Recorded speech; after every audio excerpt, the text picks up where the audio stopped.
Bonjour à vous tous, mes très chers amis. Je suis ravi de vous retrouver sur la chaîne Fatmir Football, la chaîne du foot féminin, bien sûr. Alors, on parlera aussi parfois, quand l'actualité l'exigera, du foot masculin, hein, bien évidemment. On parle de foot, on aime le foot, qu'il soit pratiqué par les hommes, par les femmes, peu importe. Là, on parle quand même essentiellement du foot féminin. Si toi aussi tu aimes le football, qu'il soit pratiqué par les hommes, par les femmes, eh ben abonne-toi mon ami, tu es au bon endroit. Ici, tu trouveras toute l'actualité brûlante qui secoue le monde du football, notamment celui des filles. Euh, Bien évidemment, on fait quand même la promotion avant tout du foot féminin. Et puis, aussi, ici, tu vas trouver des prédictions premium. Ici, j'ai pré-shot énormément de choses qui se sont avérées. J'ai pré-shot avant tout le monde l'éviction de Joe Montemuro, le coach australien, qui retourne au pays chasser le crocodile. J'avais prédit aussi la titularisation d'Ada Egerberg avant tout le monde. Tout le monde pleurait, tout le monde chialait sur le fait qu'Ada Egerberg ne rejouerait plus pour l'Olympique lyonnais et qu'elle était déjà en partance pour je ne sais quel club, moi j'avais dit non les gars, vous allez voir, pour le dernier tiers du championnat, pour la dernière portion de route qu'il reste à cheminer, eh ben Dagerberg va être titulaire. Et ça a été le cas. J'avais aussi prédit il y a quelques mois en arrière, peut-être en janvier, regardez ma vidéo prédiction 2025, j'avais prédit qu'Arsenal serait en finale contre le Barça. Et j'avais prédit aussi que le Barça gagnerait une troisième Ligue des Championnes d'affilée. Je l'ai dit, tout ça bien avant tout le monde. Quand mes collègues, mes comparses qui aiment le foot féminin, eh ben, tout bêtement, suivent l'actualité au fur et à mesure qu'elle se déroule, moi, je prévois les choses. Moi, je vois les choses avant tout le monde.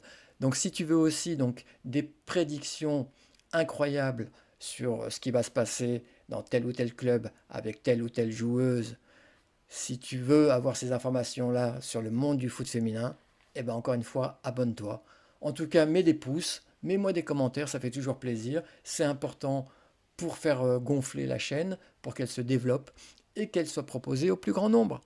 Donc je compte sur ton support et bien sûr sur ton soutien. Allez, on lance donc la vidéo. Là, on va parler quand même du match, la bataille du maintien, donc entre le RCSA, donc Strasbourg, et le Stade de Reims. Donc quel club allait accompagner l'en avant Guingamp donc à l'étage inférieur et quel club allait se maintenir et jouer donc la première Ligue Arkema l'année prochaine. On peut dire que le match a été vraiment très tendu. Comment aurait-il pu en être autrement entre deux clubs quand même qui jouaient leur survie donc en première ligue, tout en haut de l'échelle du football de haut niveau en France. Donc c'est vrai que c'était quand même important pour ces deux clubs.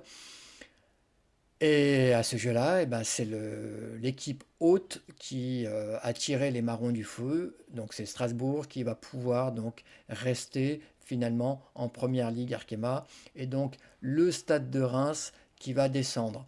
Quand on regarde après toute la saison, toute cette saison, comment elle s'est déroulée pour le RC Strasbourg ou pour le stade de Reims, il y a pas, enfin, c'est pas surprenant. C'est vrai que les deux clubs étaient en ballottage pour le maintien, mais on peut dire quand même que le Stade de Reims a souvent squatté vraiment les dernières places.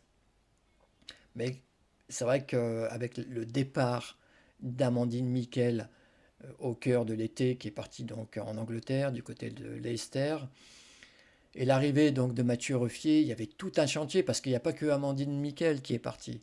Dans ses bagages, enfin dans ses bagages, avec elle, il y a pas moins d'une douzaine de joueuses qui sont également parties, sans parler du fait que Melchi Dumornay, l'année d'avant aussi, était parti, mais on peut parler aussi de Naomi Feller du côté du Real de Madrid, qui était aussi une joueuse très importante, mais il y a tellement, tellement d'autres joueuses qui étaient importantes qui sont allées donc renforcer d'autres clubs, que en fait le Stade de Reims était totalement nu à l'arrivée du coach provençal Mathieu Ruffier. Donc il a eu fort à faire, il a fait comme il pouvait.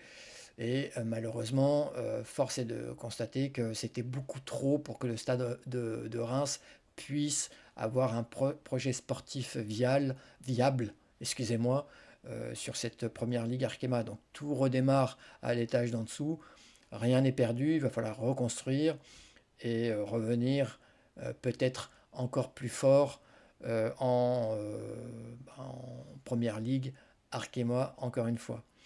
Du côté de Strasbourg, on sait qu'on a quand même de très belles ambitions. On peut quand même remercier pour le coup deux joueuses lyonnaises qui ont joué un rôle prépondérant depuis qu'elles sont arrivées au club, mais notamment sur ce match-là, puisque il y a eu donc la victoire 2-1, je ne l'ai pas dit, je vous mets le score, le résultat du match à l'écran. Donc Strasbourg qui a gagné le match 2-1. Le premier but a été marqué par Maëlyn Mendy. Donc j'ai parlé de cette joueuse. J'en reparlerai dans une vidéo qui, euh, qui va mettre en exergue les joueuses qui vont façonner le football de demain.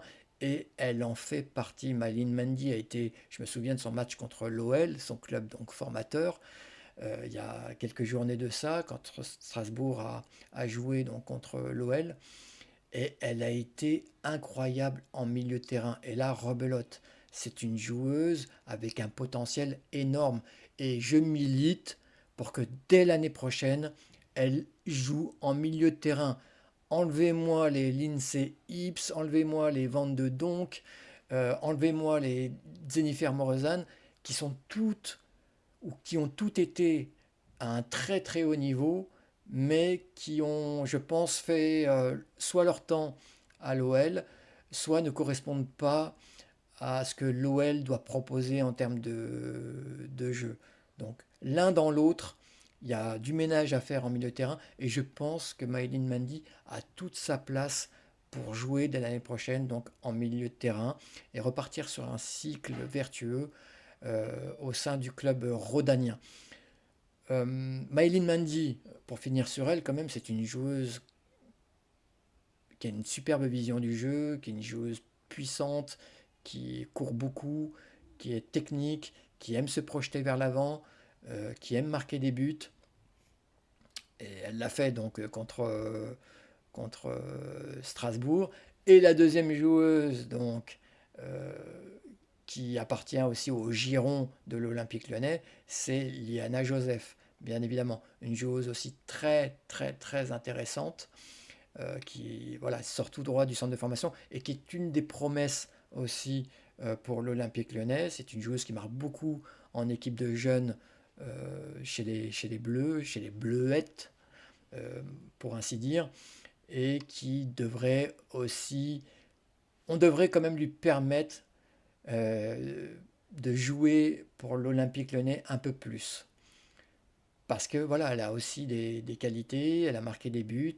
C'est une attaquante, on le sent, on le voit.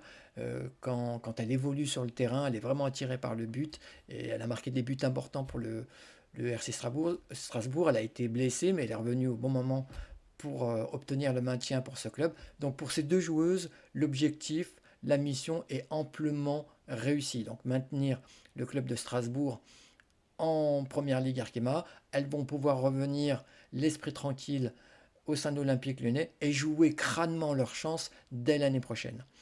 Donc voilà ce que je pouvais dire sur ce match. Simplement sur les faits, donc le, le but de la victoire de Strasbourg qui permet, parce que c'est vrai que à 1-1, puisque Reims avait égalisé à 1-1, c'était Reims qui restait en première ligue Arkema et Strasbourg qui descendait.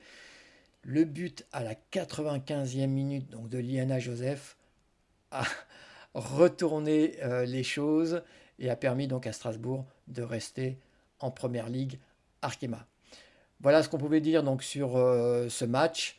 C'était un match voilà, tendu, crispé, c'était normal. Il y avait quand même beaucoup à gagner pour l'équipe qui, voilà, qui s'en sortait. Et malheureusement pour l'équipe qui perdait, ben, beaucoup à perdre. Donc c'était un match en jeu, ça s'est ressenti bien évidemment. Voilà ce qu'on pouvait dire donc sur cette bataille du maintien qui a tenu toutes ses promesses. Je vais vous remercier, je remercie chaudement encore une fois mes abonnés. Abonnez-vous également, hein, je le dis, je le redis. Et puis je vous dis à une prochaine vidéo. Va va voum!